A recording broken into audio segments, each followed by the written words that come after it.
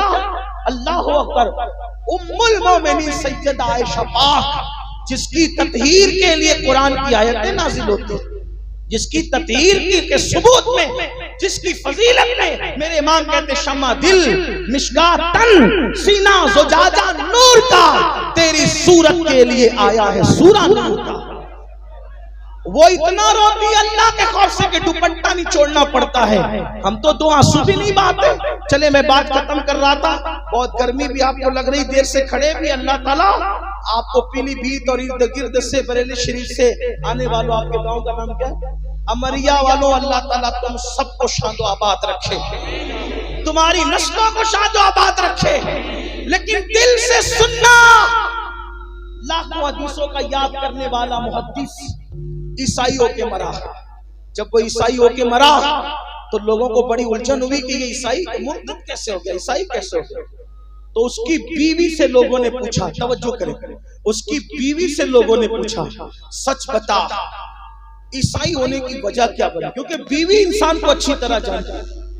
Stage پہ تو کوئی متقی آ کے بن کے بیٹھ جائے گا، جعلی طور پہ سو کارڈ تقوی اختیار کر لے گا، گردن جھکا کے بیٹھنا تقوی نہیں ہے۔ فاروق اعظم کے دور میں فاروق اعظم نے دیکھا ایک مسجد نبوی میں سر جھکا کے بیٹھا ہے، گردن جھکا کے، تو اس کے گردن پہ فاروق اعظم نے مکہ مارا۔ فاروق اعظم بھی فاروق اعظم تھے، حضور کے تربیت یافتہ تھے، اس کی گردن پہ مکہ مار کے فرماتے او مکار، گردن میں تقوی نہیں ہے، تقوی ہاں ہونا تقوی دل میں ہے۔ گردن جھکانے کی بجائے اللہ کے لیے دل جھکا، اس کا نام تقوی ہے۔ جب وہ محدث عیسائی بنا تو لوگوں نے اس کی بیوی سے پوچھا سچ بتا۔ بیوی اچھے سے جانتی ہے شوہر کو، تیرا شوہر عیسائی کیسے بنا، کیوں بنا، اس کی وجہ سنیں۔ اس نے کہا میں حتمی طور پر کیسے بتا دوں، کیونکہ یہ تو اللہ جانتا ہے کیسے عیسائی بنا۔ لوگ پریشان ہوئے، لوگوں نے دعا کی اللہ سے، اللہ ہمیں اس کے حال پہ مطلع فرما، ہمیں اس کے حال کی خبر دے۔ اللہ والوں نے دعا کی تاکہ ہم عبرت حاصل کریں، لوگوں کو بتائے کہ یہ مسلمان سے اتنا بڑا لاکھوں حدیثوں کا حافظ محدث عیسائی کیوں بنا۔ تو وہ خواب میں نظر آیا، عذاب الہی میں مبتلا جہنم کی آگ میں جل رہا تھا۔ پوچھا لوگوں نے یہ بتا تجھے قسم ہے کہ تو عیسائی کیسے ہو کر کے مرا؟ تو اس نے کہا بات اتنی ہے کہ جب میں جنابت سے ہوتا، یعنی بیوی کے ساتھ قربت کرتا، اور جب غسل مجھ پہ فرض ہوتا، غسل تو میں کرتا تھا لیکن میں ایسا کہتا تھا کہ یار اسلام میں غسل کرنا کیوں ہے، وہ عیسائیوں کا مذہب کتنا اچھا ہے کہ ان میں غسل نہیں ہے جنابت کا، ہمارے مذہب میں غسل ہے، ان کے مذہب میں غسل نہیں ہے۔ غسل نہیں کرتا تھا ایسا نہیں ہے، کرتا تھا، لیکن عیسائیوں کی ایک چیز کو وہ اچھی نظر سے دیکھتا تھا، شوق کی نظر سے دیکھتا تھا، اسی ایک وجہ سے وہ عیسائیوں کی چیز پہ اس نے عمل نہیں کیا۔ توجہ کرنا، عمل نہیں کیا، اس کو اچھی نظر سے دیکھا۔ اللہ کی خفیہ تدبیر، خدا شان والے کی غیرت، اللہ نے اس کا ایمان چھینا۔ عیسائیوں کی ایک چیز کو اچھا سمجھنے پہ ایمان چھینا اور اس کو عیسائی بنا دیا۔ من یہدہ اللہ فلا مضل لہ ومن یضللہ فلا ہادی لہ۔ اللہ جسے ہدایت دے اسے کوئی گمراہ نہیں کر سکتا۔ اللہ جسے گمراہ کرے اسے کوئی ہدایت نہیں دے سکتا. وہ عیسائیوں کے اس عمل پر عمل نہیں کرتا تھا, اس کو اچھا کہتا تھا اور اسلام کی ایک چیز کو برا سمجھتا تھا. اب میرے بھائیوں بتاؤ, اسلام کی ایک چیز کو برا سمجھے اور عیسائیوں کی ایک چیز کو اچھا سمجھے تو ایمان چلا جاتا ہے.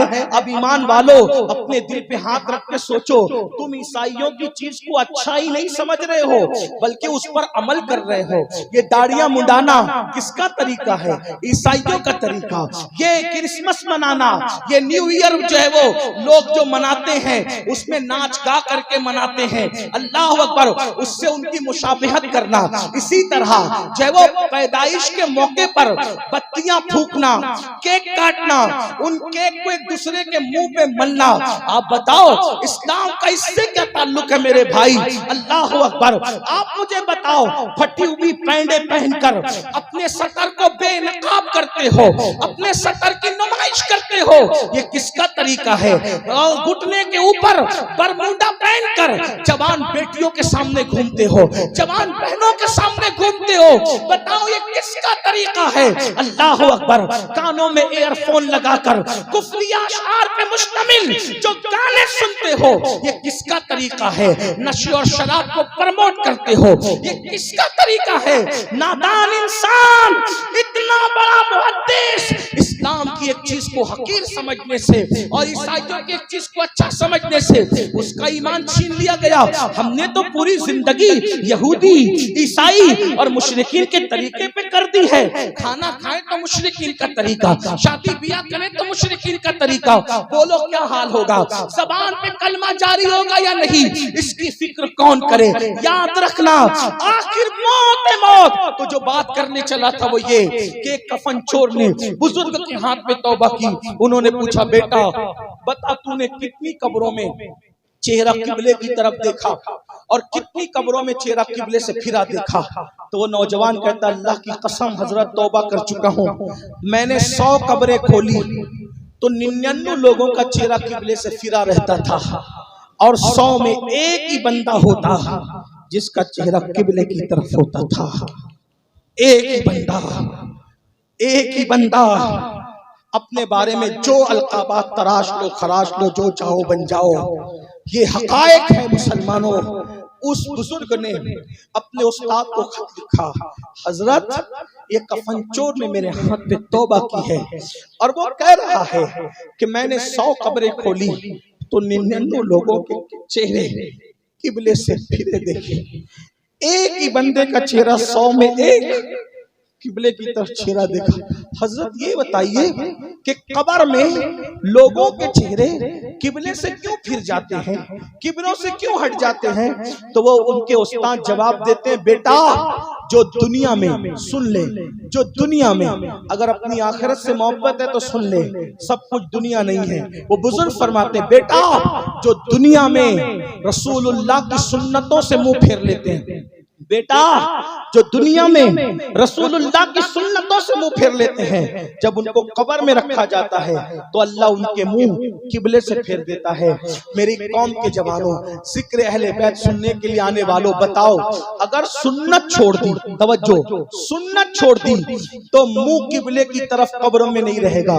اگر سنتیں چھوڑ دی تو منہ قبر میں قبلے کی طرف نہیں رہے گا. ہم نے تو فرائض بھی چھوڑ دیے, ہم نے تو واجبات بھی چھوڑ دیے, قبر میں ہمارا حال کیا ہوگا؟ بڑی معذرت کے ساتھ میرے بھائی, جگہ جی لگانے کی دنیا نہیں ہے, یہ عبرت کی جا ہے, تماشا نہیں ہے. زمین کھا گئی, آسماں کیسے کیسے, ہم بھی ایک دن مر جائیں گے, لیکن یاد رکھنا اللہ کو راضی کیا تو قبر میں چین سے سوئیں گے, اور اللہ کو راضی نہ کر سکے تو پھر کتے سے بدترین زندگی آخرت کی ہوگی. اللہ اکبر, کتے بلی تو مٹی بن جائیں گے, عذاب الہی میں گرفتار ہو جاؤ گے. اس لیے آج توبہ کرو, امام حسین کی محفل میں توبہ کرو, عہد کرو, ہم بدل کر جائیں گے, تبدیل ہو کے جائیں گے, دنیا کی تیاری بھی کریں گے لیکن قبر کو بھی بہتر بنانے کی کوشش کریں گے, آخرت کو بھی بہتر بنانے کی کوشش کریں گے. اور یاد رکھنا, جب تک نماز پڑھ کے حضور کی آنکھوں کو ٹھنڈا نہیں کرتے, اپنی قبر میں بھی ٹھنڈک تک نہیں ہوگی. جب تک کہ سجدہ کر کے مسجدوں کو رونق نہیں بخشتے اس وقت تک ہماری قبریں بھی روشن نہیں ہوگی. قبر میں اندھیرا ہوگا, تاریکی ہوگی, کوئی کہانی نہیں, کوئی قصہ نہیں, یہ حقائق ہیں. اس لیے آج بدل جاؤ, پتہ نہیں کل اپنا نام زندوں میں رہے گا یا مردوں میں رہے گا. آج توبہ کرو, ابھی توبہ کرو, ابھی بدلو, اپنی زندگی میں انقلاب پیدا کرو. اللہ سب سے پہلے مجھے آپ سب کو تبدیل